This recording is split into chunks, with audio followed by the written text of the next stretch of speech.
Ginunita ang World AIDS Day kahapon sa iba't ibang bahagi ng bansa.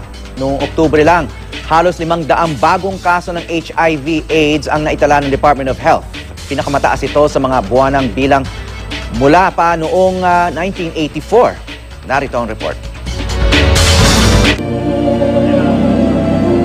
Nagsindi ng kandila ang Red Ribbon Movement sa Sunken Garden sa UP Diliman kahapon bilang paggunita sa World AIDS Day. Nagtanghal din ang kapuso star na si Aljur Abrenica sa pagtitipon. Pakay ng Red Ribbon Movement tatapusin ang diskriminasyon sa mga may HIV/AIDS.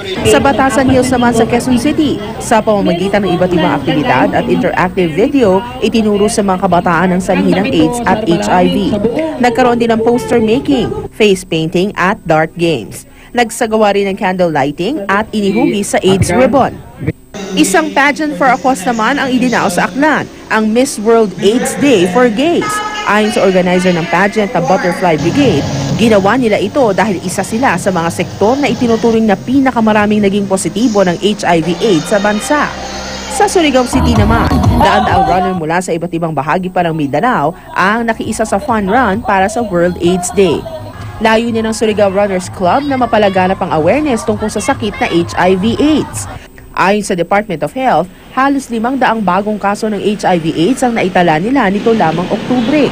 Mas mataas ito ng 66% kung ikukumpara noong Oktubre ng nakarang taon. Ayon sa DOH, ito ang pinakamataas nilang naitala sa buwanang bilang mula pa noong 1984.